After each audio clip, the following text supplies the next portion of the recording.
Hey everybody, Brian here from quantlabs.net. We're going to talk about the relationship of data between options and future data.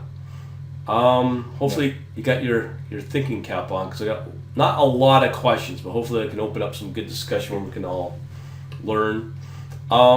Here's the set of questions. I don't know if you guys have seen this yet or not.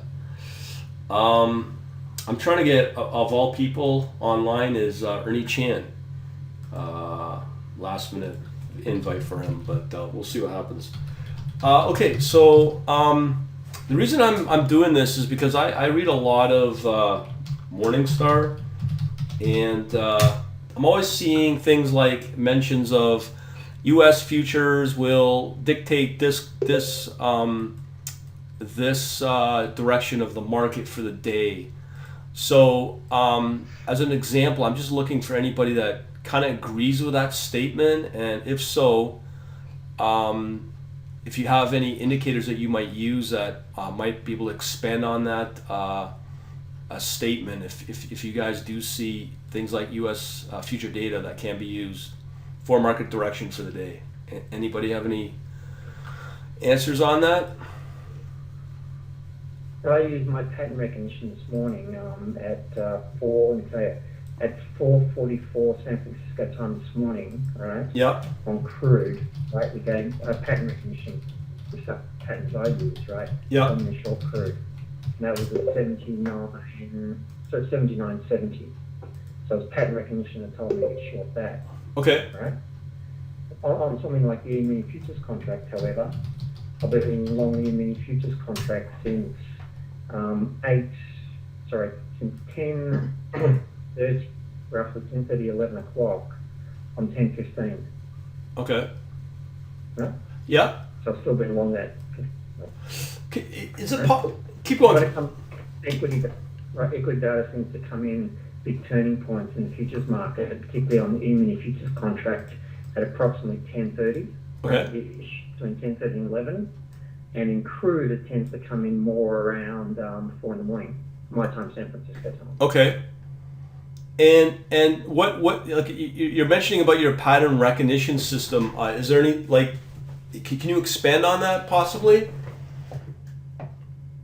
Without Well, going. no, the market always in certain patterns. I can't give away my proprietary secret. No, I understand that. The market does give up some proprietary like patterns sometimes. Okay. That is happened around that time. So what I would do is I'd look back, say on the E-mini futures contract at around 10:30 in the morning on that date I mentioned, and just have a look at the pattern it was doing on that day.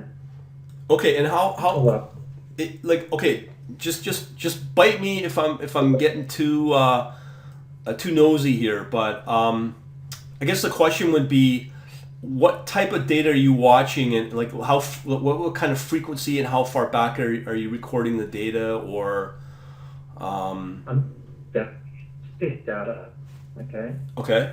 and tick data using tick data, very similar to what your quant was using in London. How you use is tick, I use tick. Okay. Okay, Yeah. And so it doesn't matter. Like I've been using tick on the mini, and I've been long it since a few days, right? yeah. The signal generated in tick format, not on a minute by minute basis. Okay. And okay, let's, if it's possible, if we can talk high level technology here. Obviously, house that in a database, I'd imagine.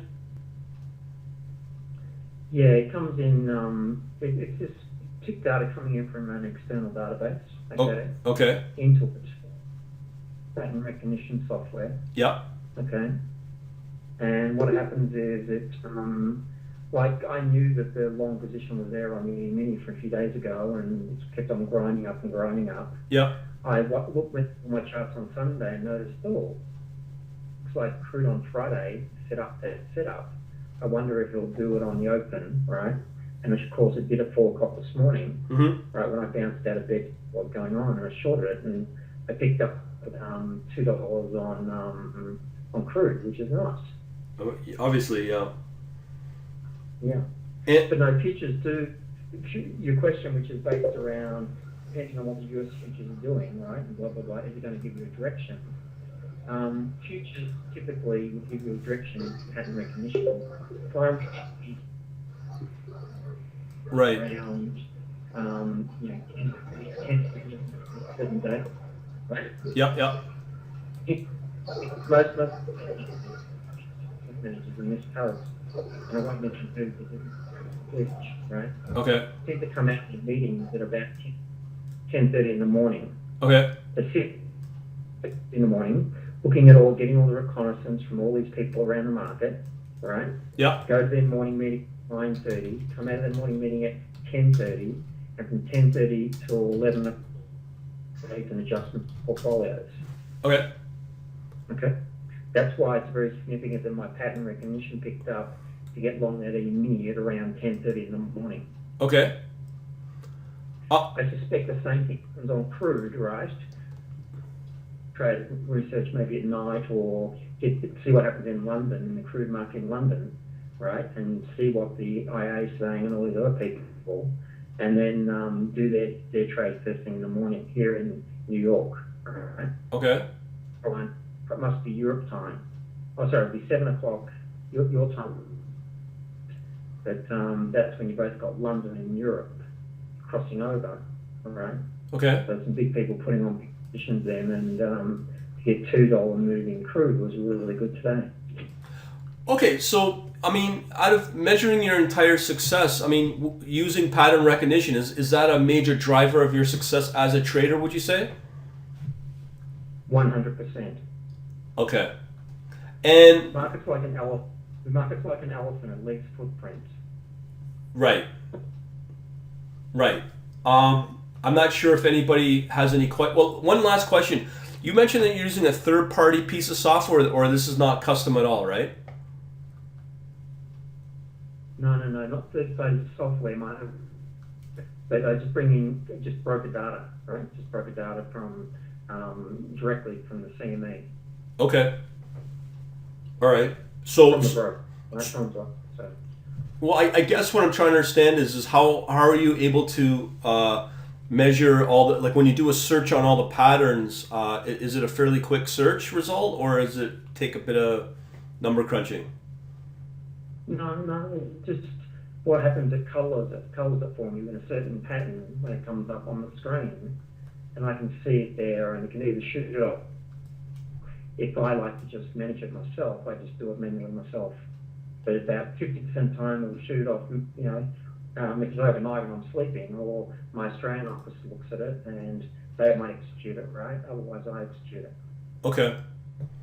All right. Let me put out there to people. Has anybody got any questions for Jeff on this? I'm seeing more and more pattern recognition used throughout a lot of systems, especially in, I guess, automated trading environments. Anybody got any questions for Jeff at all? We may come back to this topic because I think this is one of the keys. Oh, there's one from Mike. He asked if you're using tick data, and you said you did, right, Jeff? Yes. So there. Okay. Mercy says you got no questions. Oh, and then Mike followed up with L1 or L2.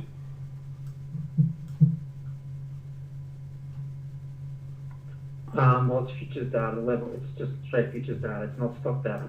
Okay. And Shalom asked about how are you storing the data? It comes in directly into my PC from the exchange, and I install the data 30 days. Okay. On a server. Okay. And then you're using like flat files or not a database at all? No, SQL server. Okay. Yeah, that's what I would use. Yeah. So no market depth, just top of the book. That's from Mike. That's correct. Okay. Anybody else? I guess not. We can always come back to this. This is really important because it's how I learn as well. Now, as I've been building out my little system, I believe that options data, specifically open interest and expiry, can be used to show true liquidity for potential. Does anybody use an outlook of up to 90 days of the expiry to test the liquidity and use that as a forecasting method. Anybody? Sorry about that. Sorry, Lee, I just muted you. Anybody got any answers to that question?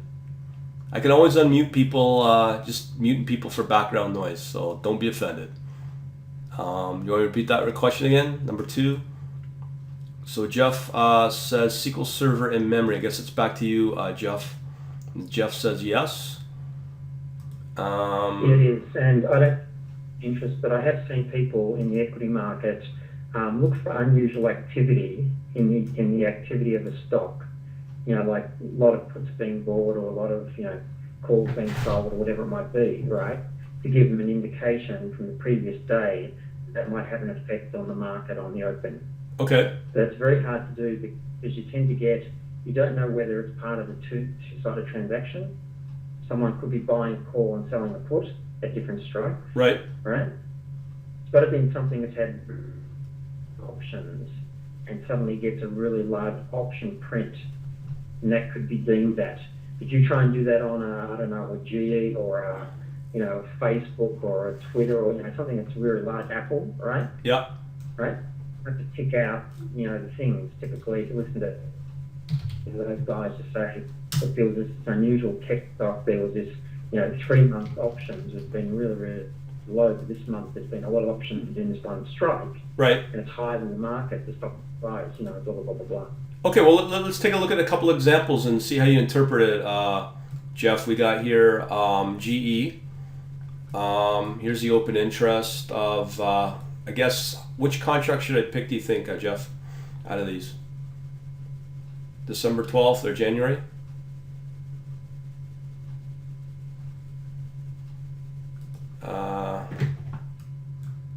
Not sure. But what I'm always interested in is right here, the open interest. If you got a liquidity of 4,000, then that says something. I'm not sure if you agree with that, Jeff. You out there, Jeff? Maybe he just dropped off. Yeah, I can. Okay. I'm sorry. No worries. Looking at call options, right? Yeah, or calls or and puts. That could be one side of the market. Yeah. What about puts? Okay. Yeah, go ahead. Look at puts at the strikes around that level. Okay. And see if there's the same amount of volume going through. Okay. Right. Someone's done a, you know, a straddle or a strangle around the market.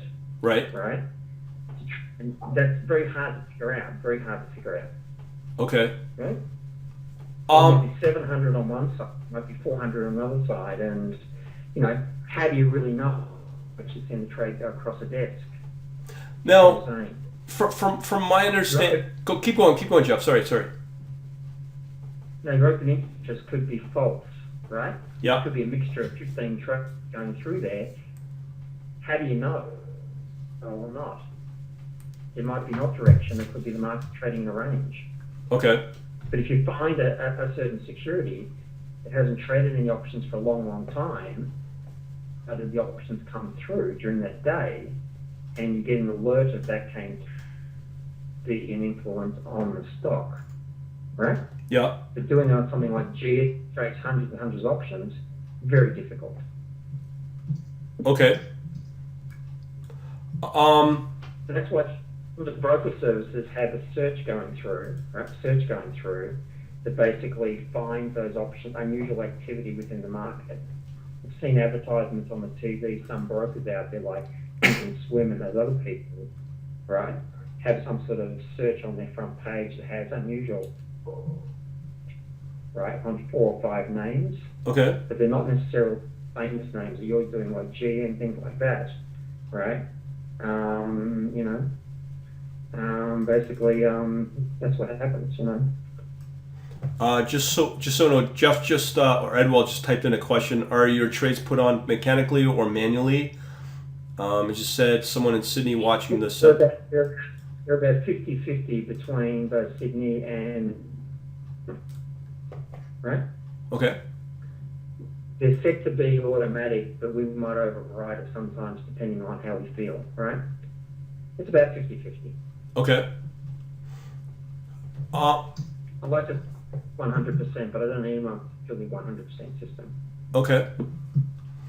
I guess the other question is with going back to these options data. I mean, obviously HFT players can put a lot of fake orders in here, which can throw off the options data. Correct? No, they're not really in the option market. They're really in the stock market, not in the options. This Okay. is done more from institutional people, and typically majority I saw when I was on the desk, Okay. right, with institutional selling calls against long equity positions. Okay. So the seller call, what they're trying to do is what's called a buy right. Right. Mike came back with a question of video. It's in the chat box. Jim Cramer talks about institutions using options to manipulate the markets to stimulate momentum. That's kind of like what I was asking about. Yeah, there is a lot of that in example. For example, if the stock's been falling, right, you've probably got a spike in vol, right? So you don't want to go in and buy an option because you're going to be buying an option with a high vol, right? Yeah. So what institutions do, they go in and step in and buy the stock first, right? And Yeah. if the stock rallies, they sell the stock, and then the option vol has fallen, then they go in and buy the options. Right? They replace the stock with the options. Okay. Because if you ever see what happens to the market when it falls, vol spikes, and you do not want to be buying call options when the vol is too high. Because if the market doesn't move anywhere, right, the vol is going to come back down, and you're going to be losing money just on the vol angle. Right. Well, Shalom came back with a question. How do you determine the speed you need to trade to be profitable? I'm not sure if he's meaning the frequency of the data or... Once you get a pattern recognition set up, right, like, you know, I could be getting a coffee when it happens. It's tick data. The chart doesn't move, not moves fast sometimes, like crude really motor once it's hit it right, but like on E-mini, you can go to sleep sometimes on E-mini, it just grinds so slowly. It depends the market you're in, right? Yeah. But no, it's like 4 o'clock, 25. Okay. Still there? Anybody else have any opinions on this statement here about options data, how you can manipulate it, the relationship between that and let's say stock or in my case true liquidity as a test? Can you guys hear me okay?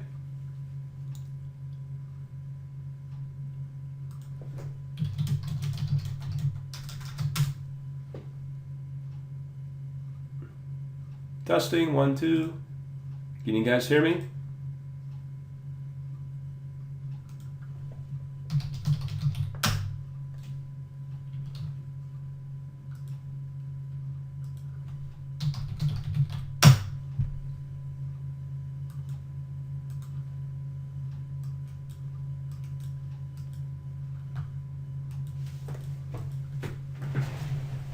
No, I lost. Never.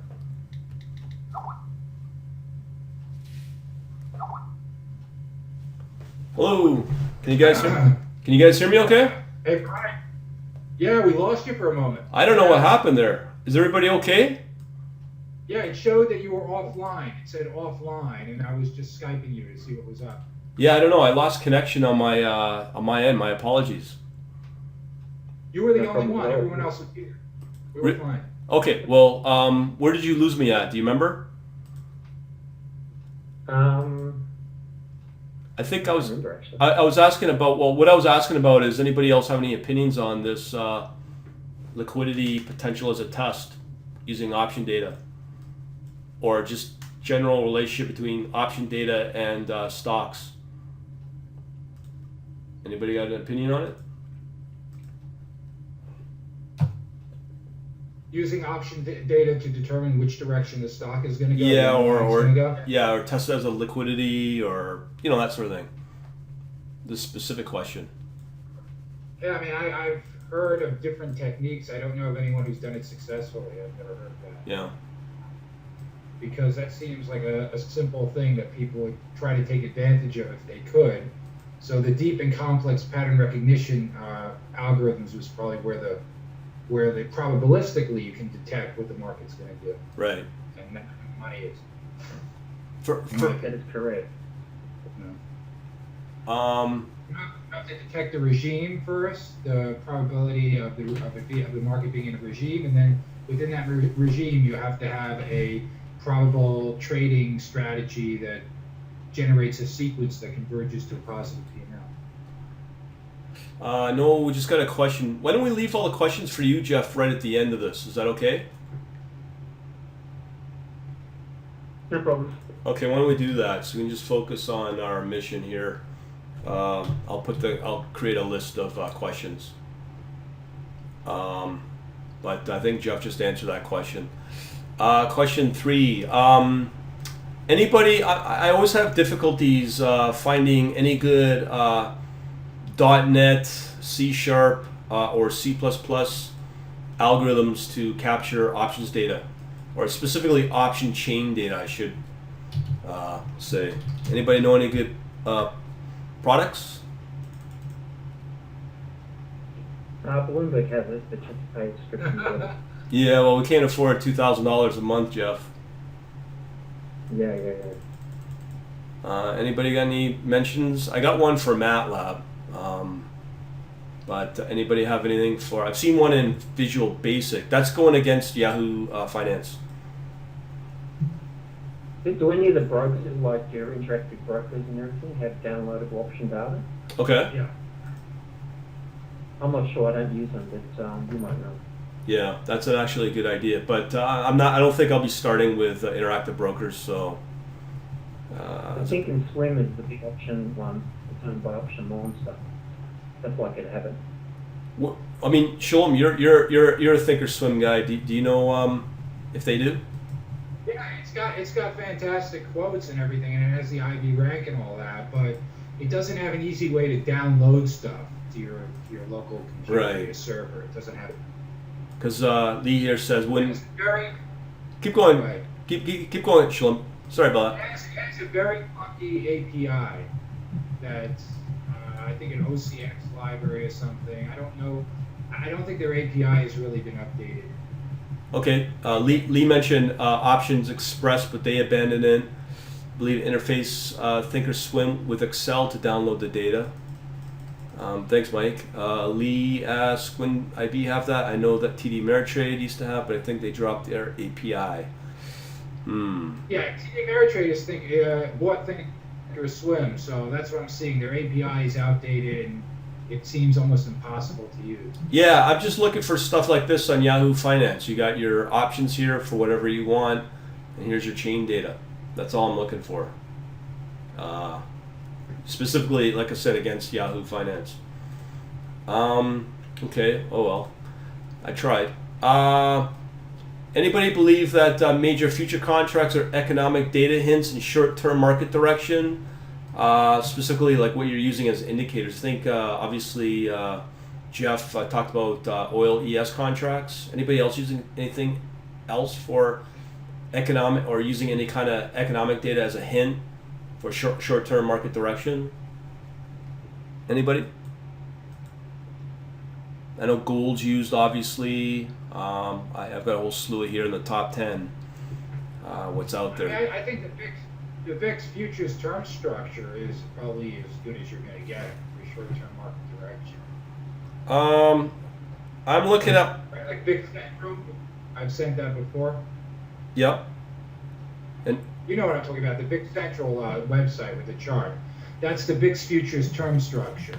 It okay. gives you the percent annual backwardation for VIX futures. Okay. That can be pretty useful. You know, you can see when the market is out of whack with the normal contango percentages. Okay. And if it's out of whack, like all of a sudden, you know, you go into backwardation on the short end of the curve, and there doesn't seem to be a really valid reason why the market should be doing that, then that's a strong indication that it's going to revert back to contango structure. Okay. So you could take advantage of that then. All right. Thanks, man. Lee also suggested to scrape the HTML on this Yahoo page, so yeah, that's an option, I guess. But hey, I got my MATLAB script that does this. Just looking for something in C# or C++. Anybody else got any answers to this question about economic data? Because right now I'm looking at a list of I'll bring that in a minute. Anybody use any agriculture forecasting for market direction?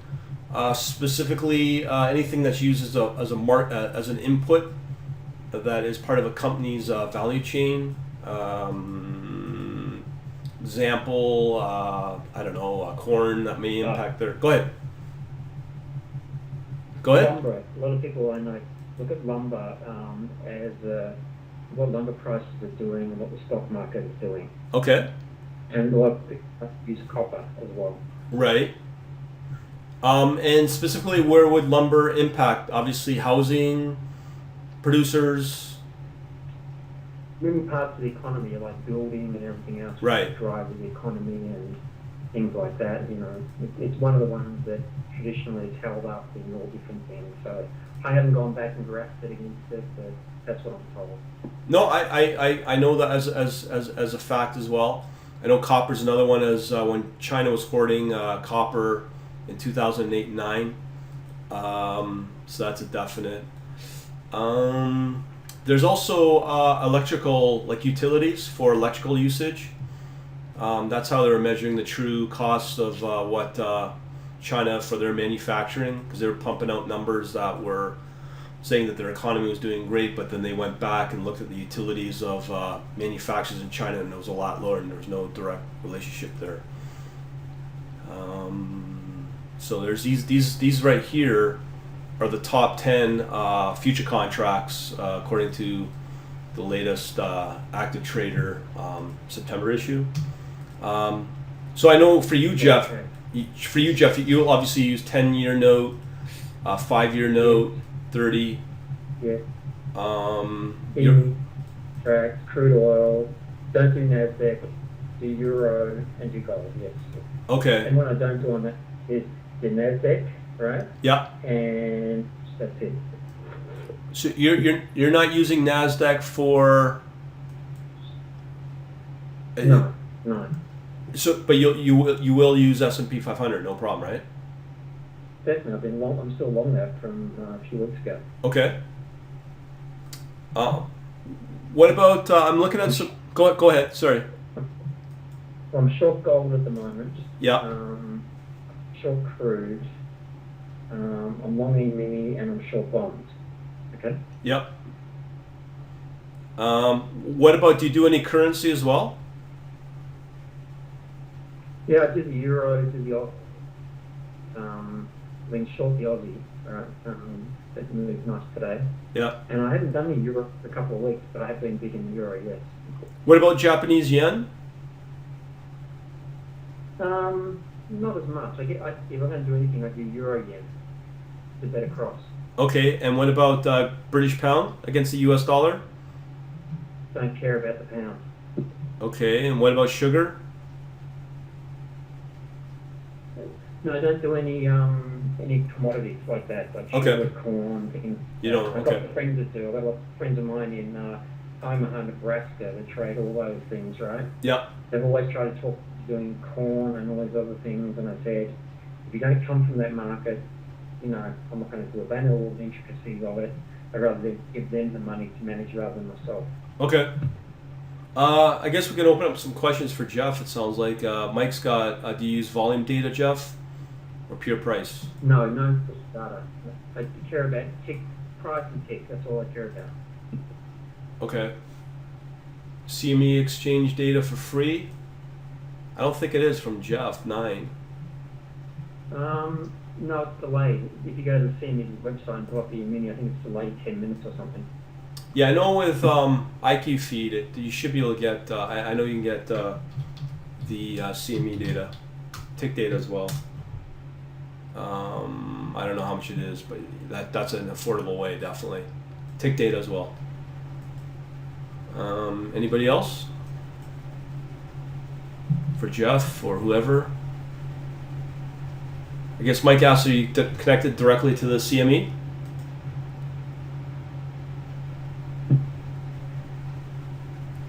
If that's for Jeff. Yes, I am connected direct to the CME. Okay. And he followed up with how much is the certification for it?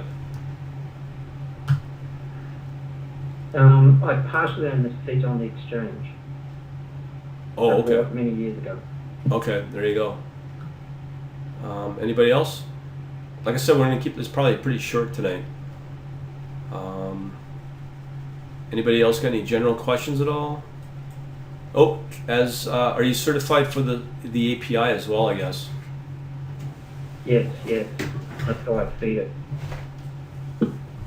I mean, from your experience, Jeff, where would you see over the next year that the best opportunities lie in options, futures, FX, equity? Just honestly, a lot of people trade the stocks because you get the dividends and things like that. But if you're purely trading it, I would just go to your top 10 lists you've got there and just take Nasdaq out of them unless you really want to and use those. Okay. But really what you want is that's movement up and down. That's really what you want to make your money. Unless you're playing a more from an institutional long side and you want the dividends and the coupons from bonds and that type of thing, then it's a whole different story of what you're doing. Right. Right? Because then you're playing a yield play, right? Either on stocks or on bonds. Okay? Right. If you want appreciation of price, right? Then use futures. Right. There's a slightly lower tax angle on futures as well, just marginally. Okay. Mike asks, 100K seat and free access to the API and lower member rates, basically. I guess that's what he is asking. Yeah. Lower rates and everything once you've got a seat there. But in 07, when the seats were being thrown out, that was the best time to buy them. So the Joe Blow doesn't have access to that sort of thing anymore, right? Yeah, well, I can go to Chicago, but I partially own a seat with some friends of mine. Okay. I don't fully own it, I partially own it, right? Right. But we picked up a seat when it got really, really cheap after when we went bankrupt there in the crash of 07. That's when the seats were really, really cheap. Right. Anybody else? Oh, Mike's got lots of questions here. Are you parsing the data? Or are you using a commercial fix engine? Yes, correct. Is that, are you using a commercial fix engine or? Yeah, it's a fix engine through the CME. Oh, I see. Okay. Wow. B2 Bits or Onyx S? That's what I would have asked. I'd have to talk to my tech guy. I don't know. One of them. Yeah. Because I've looked at Onyx S. That's about 10 grand a month. That's not a cheap option. Yeah, it's on how much volume you're doing, I guess, Yeah, to make it worthwhile. But no, for Brian, for what you do, you should just do it on futures. Right. That's what I'm looking at. I'm also going to be playing with options as well. Over the next couple of weeks, I'm going to be doing some courses and stuff. Big payoff stuff. That's not what I'm after. When you do that, just really understand skewness, okay? And Yeah. really understand the Greeks and things like that deeply, okay? Right. Right? But understand what institutions do, which is really buy rights and covered call strategies. Okay. Dividends and everything is calculated. That's important to do. Obviously, yeah, for sure. Thanks for the tip. Anybody else got any questions at all? Oh, Mike's API is completely for free once you get a seat. Yeah, I think it's built into the charge. I'd have to talk to my tech guy. He's in Chicago, so but I can certainly find out for you. There you go. Any other questions, Mike? Or Edwall had a question as well. I don't know if we answered Edwall's question. Did we answer Edwall's question? How does the clearing firm handle the infrastructure? Well, infrastructure structure's on my end here, right? Right. All they're accepting is more in the clearing, right? So as long as I can send it down their feed, right, then it gets executed. So all your trading is, how much percent of it is driven through the CME? 100%. 100%. Okay. And do they do risk management for your direct connection to the CME? Well, my risk management is controlled by, in the sense of making sure the market doesn't go through the pattern, right? Once the pattern's there, right? How much risk and tolerance are we going to take it going the opposite direction from that pattern, right? Like if I look at gold at the moment as an example, right?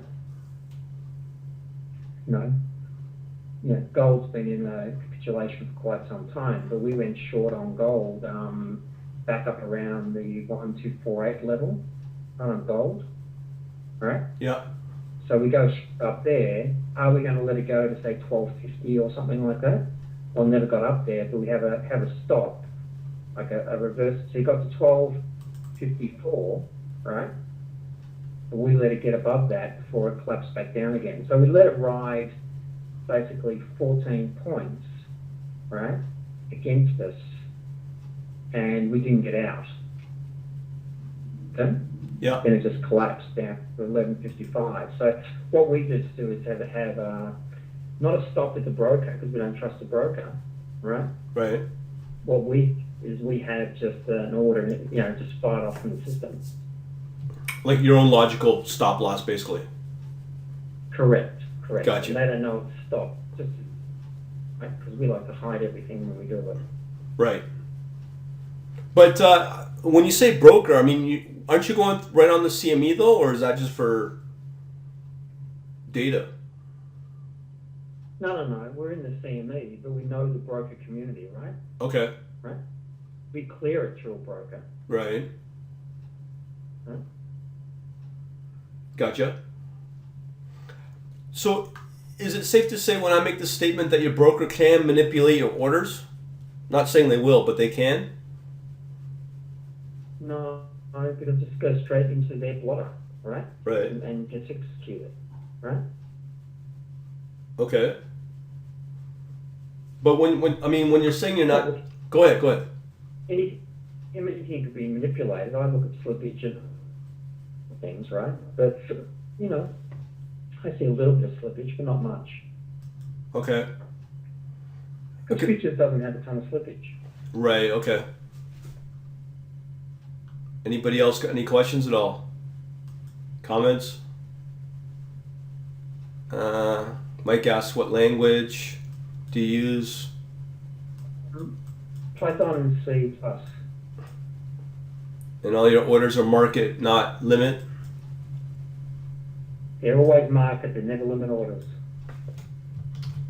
Yeah. Shalom made a... Limit orders in never get filled, right? Yeah. Always market orders. Right. Shalom put a comment about MB brokers or MB trading. Yeah. I've not heard good things about these guys. They've been around for a while. Yeah. I've checked out their reviews. They're not a lot of positive going around. How come you bring that up, Shalom? If you're able to talk. So who you're thinking of going with? They've got a hosting service as well. Sorry, I have my mic on. You know what? I was chatting with LQ, and he said he never tried them, but he had some friends who really liked them. So okay. Yeah, he shared that with me. But you don't like them. What brokers do you guys like? Obviously, IB has its problems. Yeah. This is in the U.S. For the U.S. Yeah. Your favorite broker? For an automated trading for API, broker API. Well, there's Lightspeed that I know. I don't know if they're still around. Lightspeed? Yeah. You think they're good? Yeah, they're supposed to be pretty decent. Yeah, these guys, they're specific for high speed. So Jeff 9 asks, do you use Python, Notebook, and or Spider? I guess that's for you, Jeff, from Jeff 9. Well, I've used a lot of things, just because I'm Python based and I'm C based, right? When I build a lot of things, but now it's Python, just Python language sitting in my own blotter here, right? Connected to their API, right? Firing off signals. That's simple. So you're just using a basic editor or the shell, that's it? Yeah. Well, I use Putty or whatever, and I built some stuff in Putty. I've also used everything from Nitrous to you name it. Yeah. I think people are more interested in what you're using like currently and what you think works for them or works for yourself. Well, it's a combination of using some Python, but really what's faster, which you talked about a lot, Brian, is just C++. Yeah, exactly. Right? Yeah. Right. A lot of the execution part is in C++. A lot of the dumber stuff is in Python. Right. I know Gigi, he's doing everything in Python. For me, Yeah. I just can't trust scripting language to do all my execution. That's just how I look at it. Well, I've blended together Python and C++. Right. Yeah, that's a good combination. And are you in a Linux environment? Are you a Linux or a Windows environment? Linux. Okay. Okay. Hey, Brian, Lightspeed doesn't seem to have an API. No. I thought they did. I know TradeLink connects into it. I don't know if they if everything's been updated or I'm not sure. But I'll take a look around. Do you know anyone who's using TradeLink with Lightspeed? yeah, I do. But that's a few years ago. But a lot of people like this combination. They had a special website for high. I don't want to say high frequency trading, but they were. Let me just take a look at it here. Speed HFT. I think they have a separate site for it. The Lightspeed Gateway, a fully automated trading system. Yeah. That might be their own thing. Yeah, I don't know what they've been doing, but a lot of people seem to like what they're doing. Huh. All right. Well, thanks for this tip. I'll look into them. I never considered them as a serious player because I knew them a while back. Yeah. And they had crappy Java apps when they were starting out that crashed. Yeah. Well, I don't know. Again, I don't know where they're at today. Yeah, I know. This was years ago. This is maybe 7-8 years ago. So And then probably a different company now. I know a lot of companies use also line brokers as well for the pure HFT. They seem. Yeah, but you have to have about $500,000 capital to start with them. Right, so that's probably It's not meant for the little guy. get through to the retail guys. Because Edwall asked questions about issues with IB. Care to elaborate? Anybody want to jump in on that one? Their spreads are too large. Their data is not so good. They don't really. I think their tick data is consolidated, from what I understand. Yeah, it is aggregated. I could be wrong about that. And you don't have that much historical data. I think they go back maybe 1 year maximum. And I heard that the data is not so good, and their spreads are wide. Yeah. So. Because IQ Feed's not bad for data, that's for sure. And just for, I mean, I'm intending just to use IB just purely for execution. No problem, Edwall. Anybody else got any questions at all? Using PyMSQL from Mike. I'm going to assume that's for you, Jeff. Yes. I guess anybody else? How do you use MSQL in Linux? Well, I think part of that might be in. We also got Linux and also Windows, so I think we run that on Windows. Right, and then you Memory. and then you just remotely connect into it. Correct. Yeah. Yeah. Getting that way. Yeah, that's typical. That's how for my environment they did it using MSQL. Anybody else got questions? Mike, sounds like you got quite a bit. We always get the technical questions. JDBC to connect from Linux. Yes, you can do that. I've Yes, done. you can, yeah. I've done that lots of times. Yeah. Anybody else got questions? Sorry to turn it into a tech fest here for you, Jeff. It's okay. Any free data feeds? What do you define as data feeds, Jeff? Jeff 9. I've talked about Quandel. Yeah, Quandel is good if you want intraday stuff. They got pretty reliable data on Quandel, right? Yeah. They also do a consolidated feed as well for a price. When I've done some testing, I've pulled in Quandel data for a friend of mine, right? And pulled it out into Python, right? And then dropped it into a web hosting for him, right? And sent him the link. And it was really easy because under the section when you click on a ticker, right? Yeah. Gives you the Python code to quickly, do That's right. daily, Yeah. periodically, bunch all that sort of stuff, Yeah, it's pretty good. I mean, the data itself, like if it's like a stock data, I wouldn't recommend it. Stick with Yahoo for free, or just government data. Quandel's fine, but there's other ways to do that too. Jeff, It's got Quandel's got probably the cleanest set of data for free out there if anyone's interested, right? right? But there's a lot of free data on there, like particularly crude data and things like that, etc., etc. And if you're a Python user or even other types of users like Java or things like that, they give you the source code to Yeah. program. Yeah, I'm just trying to think of let me just see if I can pull up something here. You're a US dollar in there, for example, and search for data. Okay. Just US dollar. And just see what we got here. No, put in euro, US dollar. Well, let's do gold price just for instance, or From okay, yeah, here.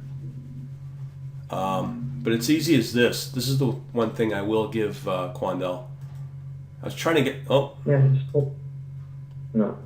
But go back over there to the left hand side and put stuff under exchange. yeah. all that Let me. stuff. It's in a database Here. from a lot of different people.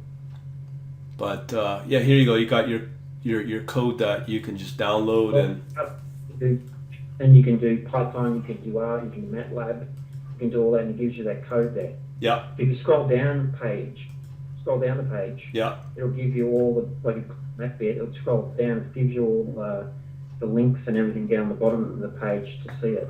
Right. No, that's pretty cool. Yeah, and then you just download it from here. I've done .NET. Yes, correct. No problem. It's not bad. I guess Jeff asked. And I've matched it against my, from the exchanges, and it matches pretty close. Really, eh? So, yeah. So it's not real time.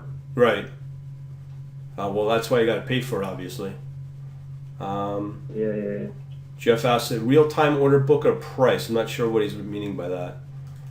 No, there's no water book. It's the actual, no depth or anything like that. Yeah, you definitely got to pay for that. But no, a friend of mine kept every 10 minutes for some certain information, right? Yeah.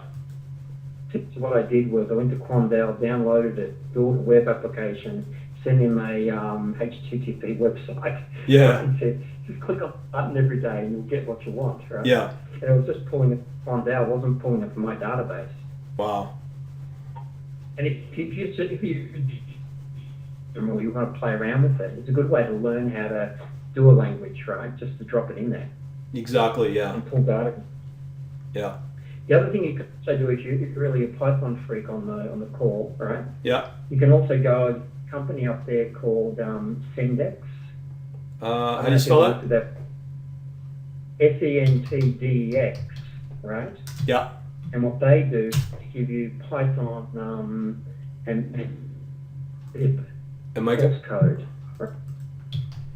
Yeah. No. SENTDEX. Why don't you put it in the chat box there, Jeff?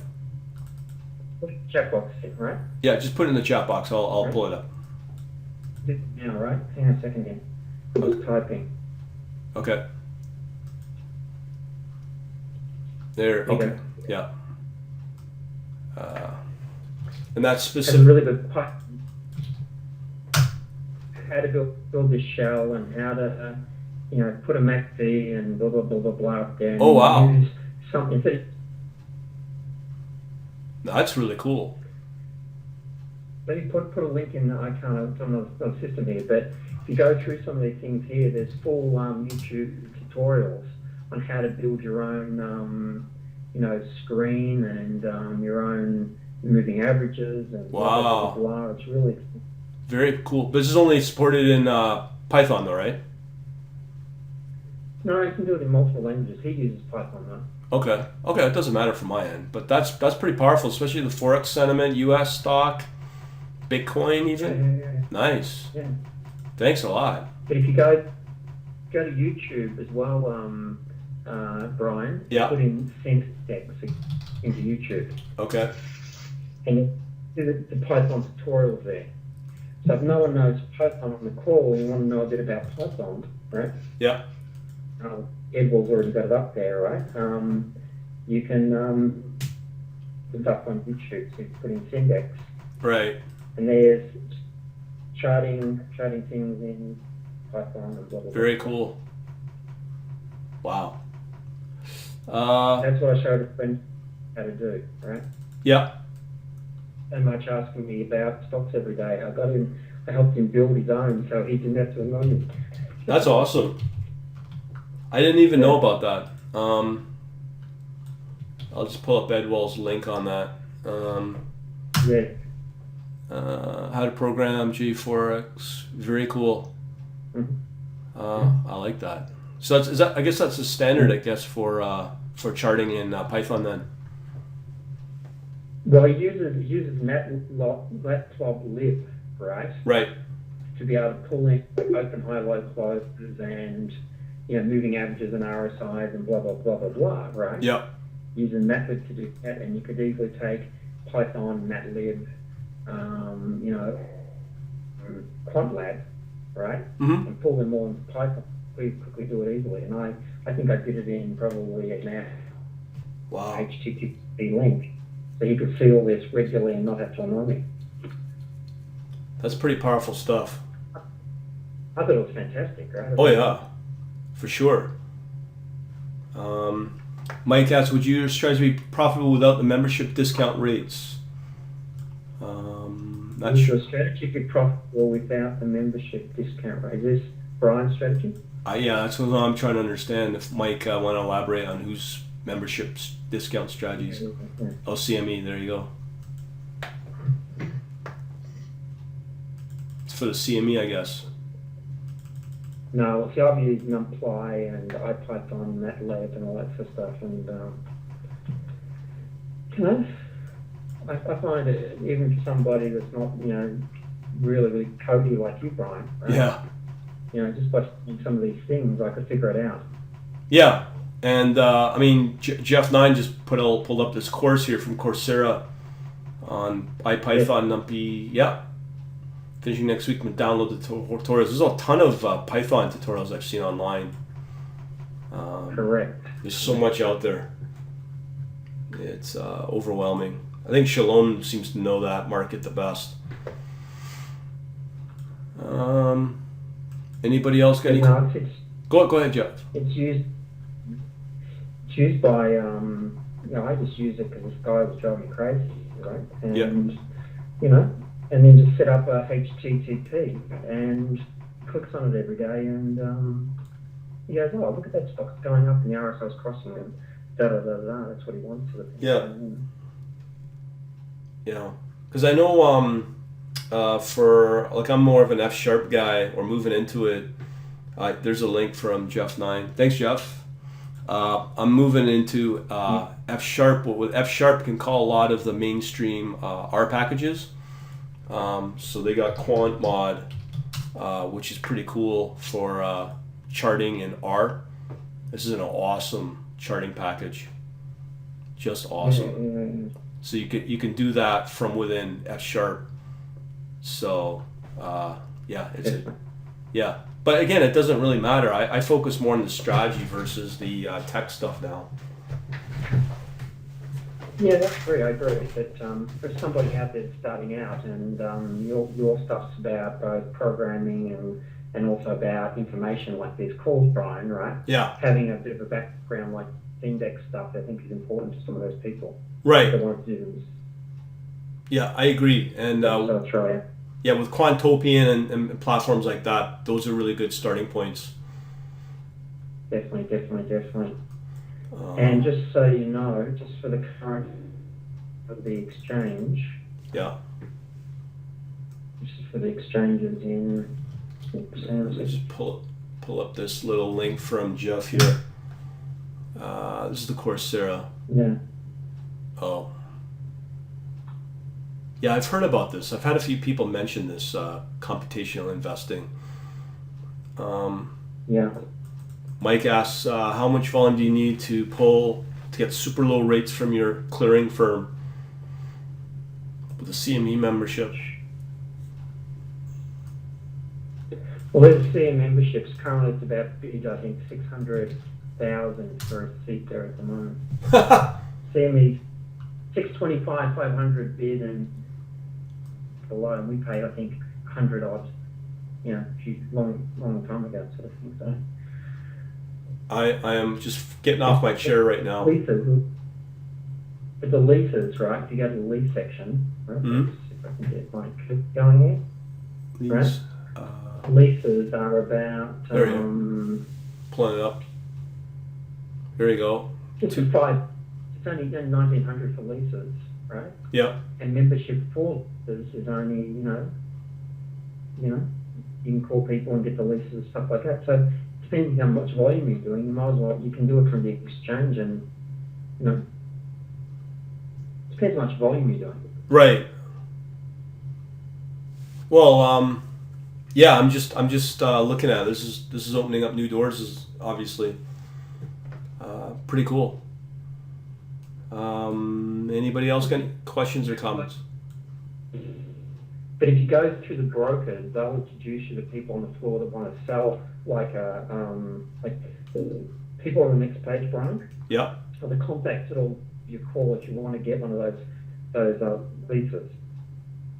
Okay. See the third tab at the top there. Right here, or membership release. Yeah, click on that. It's got the people you call, which said to do the lease. Oh wow. Yeah. Who knew? This is very cool. I learned a lot from you, Jeff. Thanks a lot for sharing this. Big time. No problems at all. This is pretty powerful stuff. Why are the leases so much cheaper, I guess Mike's asking.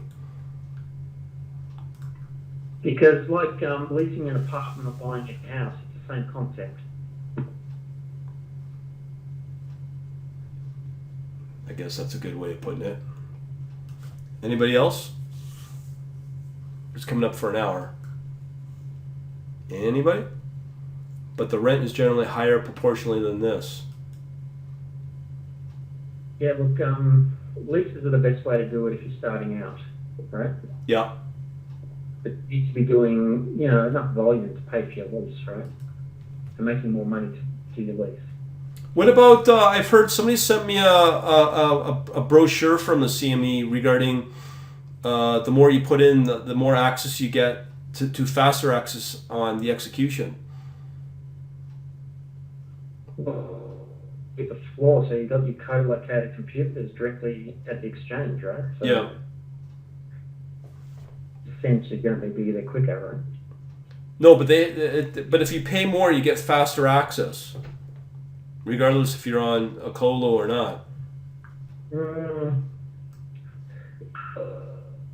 But you know, if you're doing microsecond trading, you probably would, right? But you know, I just prefer to do it that way, right? Okay. Because if I do 10 or 20 lots on each one of my things, right, and I've got enough volume making more money, you know, it just makes more sense that way. Right. Well, here's for all the beginners here. This course, I know these Coursera courses are for free. Very powerful place to learn. Thanks, Jeff. Really appreciate that. Anybody else got any questions at all?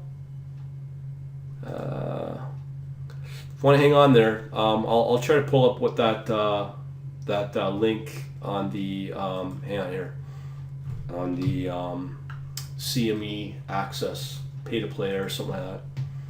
Anybody else got any questions at all? No, we're only up for an hour. Shalom, Steve, Mike, anybody? Lee? Who's got questions? Edwall, Armando? I'm cool. I appreciate you helping out here, Jeff. It's really, really helpful from my end because I'm just learning myself. So one more time, did anyone ever use Lightspeed? I don't remember if anyone commented. No. No. Okay.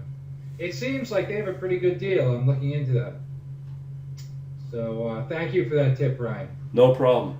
I know you may be looking at stuff, but I'd also look at the Legacy TradeLink as well as an We'll open look at that as well. Yeah.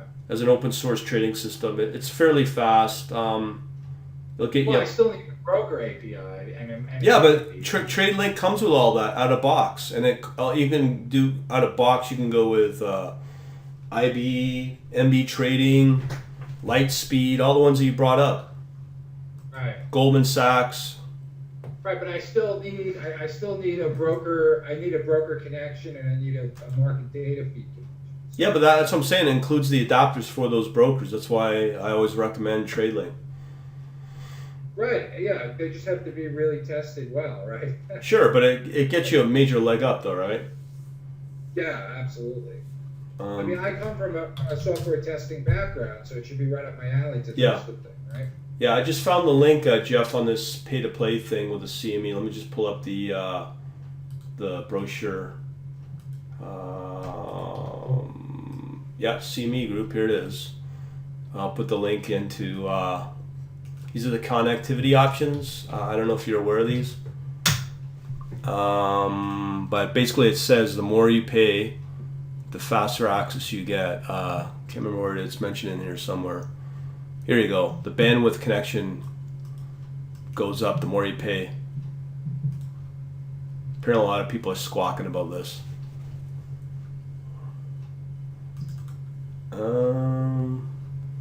Anybody else got any questions or comments?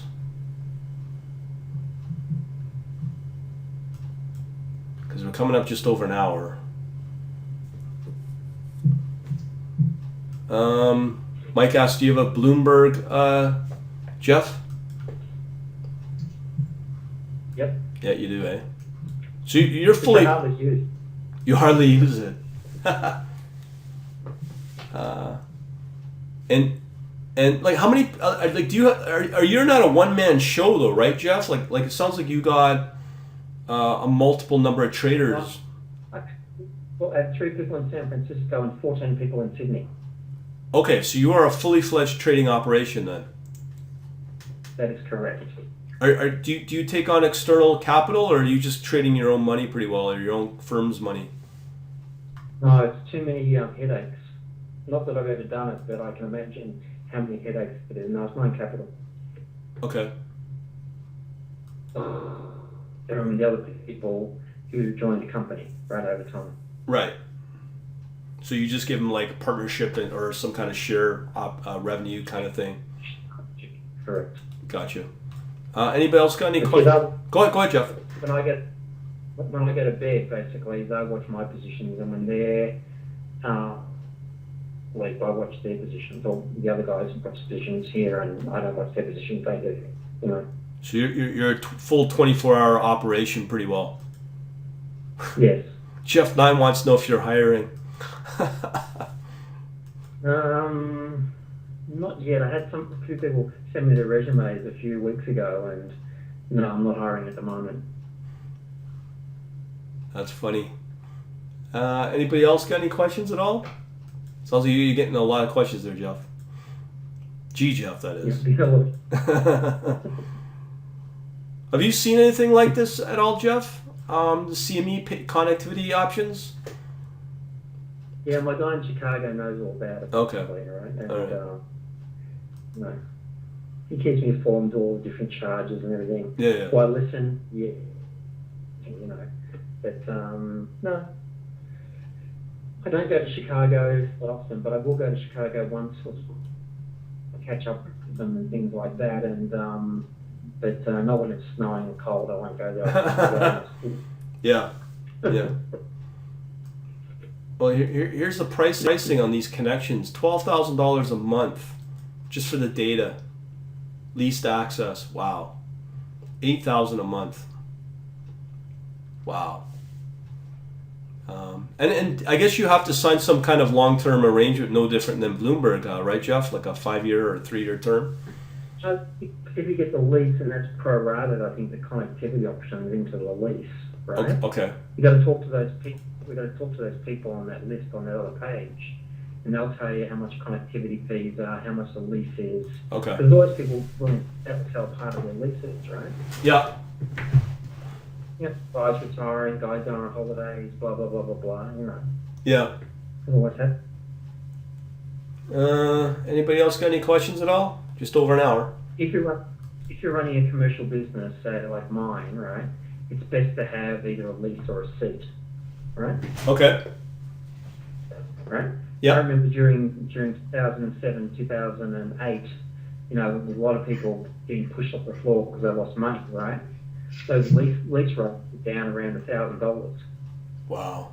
And those are signed on for long term too. Yeah, well, you know, you could sign up in for a period of a year or something at $1,000, right? So Yeah. then you have to make $1,000 to cover your costs, right? Right. Well, it's definitely not. I mean, even for a garage outfit, that'd be probably stretching it. It is. But for an organisation, it's a reasonable, you know, amount, you know. Yeah, no, I agree. But it's like I said, it's not for like a little retail trader dude, you know, that's retired and you know what I mean. Yeah, definitely. Anybody else got any comments or questions at all? I can just blurb about next week, the big one.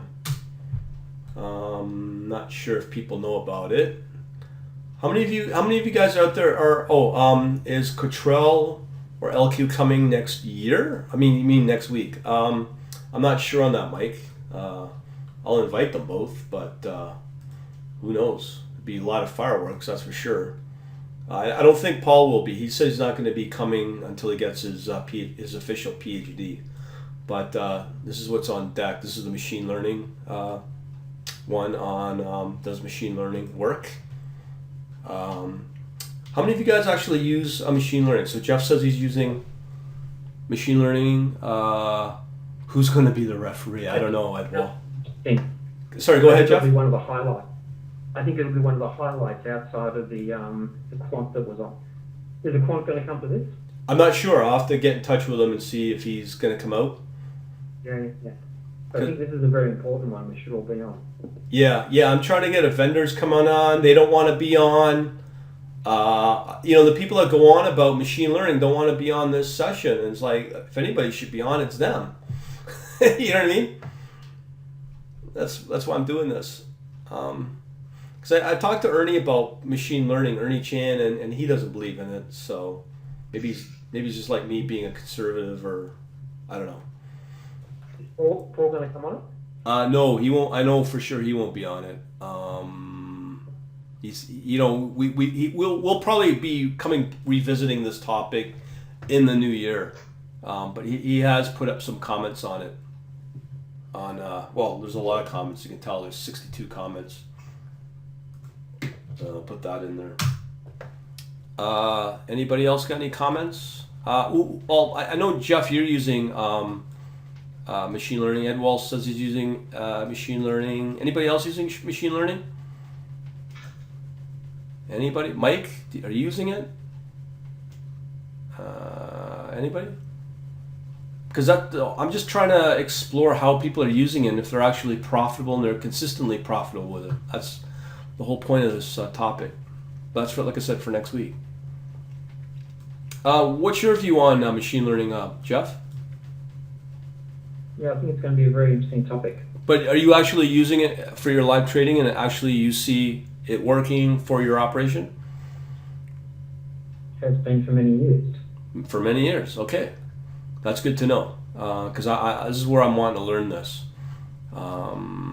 Anybody else?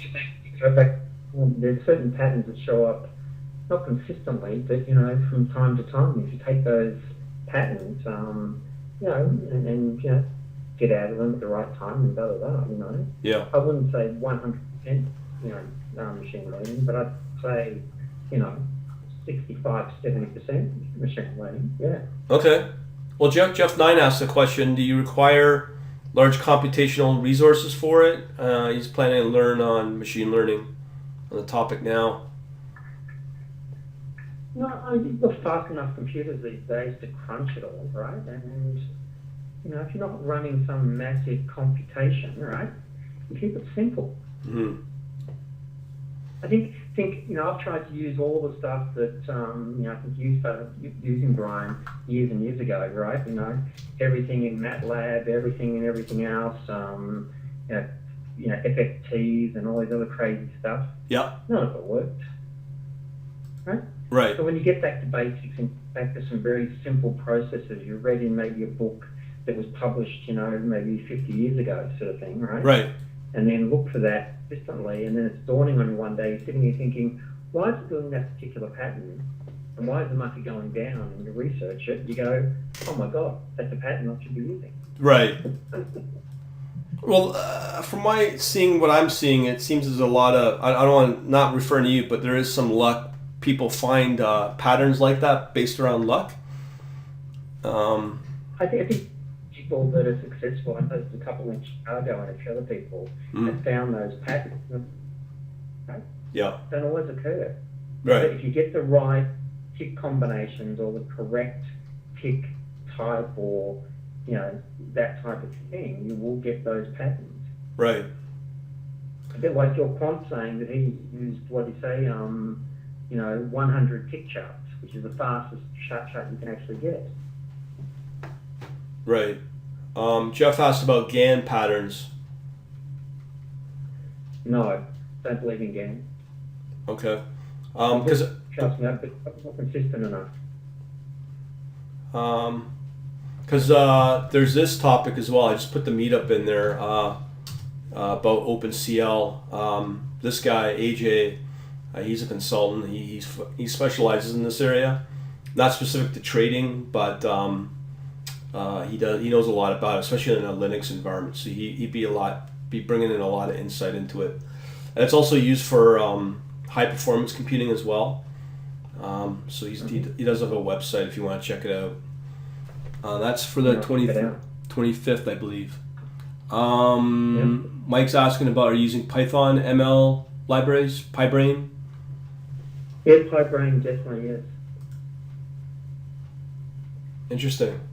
That's a good lead up for the next couple of weeks on the machine learning. I know that MATLAB's got. Go ahead, Jeff. My Python, my desktop is covered with everything to do with Python and C. Well, you sound like you know the market really, really, really well from a developer standpoint, from the trading and the algorithm as well. Look, when you spend as much time as I did trading before you set up your own business, okay, you tend to know what to throw out and what to keep. Yeah. Okay? And then down the road of programming, and I said, oh, I can do that and get people off my back and send them something they can use. And at the end of the day, I don't.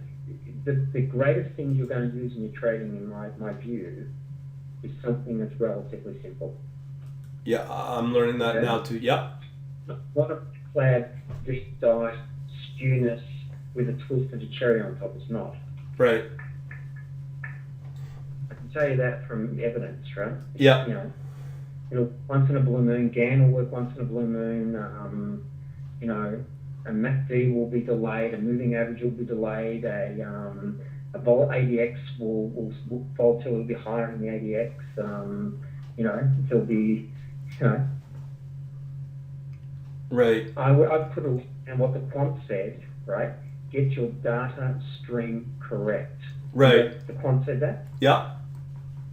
I think the most important thing you can do as a trader is get your data stream, what you do to feed your analytic of some type, right? Yeah. 100% correct. Well, from my point of view, that's where I'm using IQ Feed down pat, and their APIs are excellent, no matter what your language of choice is, .NET, Java, or C++. And Swan said he was breaking, remember his day up into thirds or something, right? Yeah, He was doing some stuff like that. That is different thinking, right? right. You Well, always have to have a daily bar, you always have to have a tick bar, you always have to have a bar coming up on a chart. right. No one ever told me how to, right? No one ever told me how to. So maybe the secret in everyone's source is maybe doing something with the data that creates the pattern. Does that make sense? Totally. Yeah. Totally. That's pretty close to exactly what you're saying. That is the key. And you should get your quant back on the call, right? You should explain the way he strips the data, Yeah. right, for his Europe 100 tick. That could be a very interesting call, Brian. Yeah. I mean, I've got a lot of YouTube videos on topics like that. So you just do the search on it. You might find answers like that. Yeah. Anybody else got any comments at all? What do you think of Cython? Mike? From Mike? I mean, Look, I think I've looked at it, but no, not as much as Python, no. I'm gonna pull up a link for you that I've looked at Cython for you, Mike. Hang on here. Just give me a second here. I've looked at it. You can definitely speed it up, but it's very cryptic code. It's like pretty close to Very cryptic. yeah, it's pretty close to assembler. Yeah.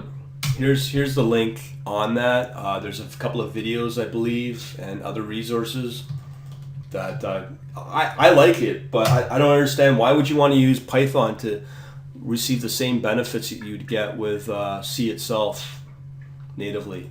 Yeah, well, we use Python for some of the simple stuff, as I said before, and use C++ for the other stuff. Right. It's more important. That's what speeds up. Right? Yeah.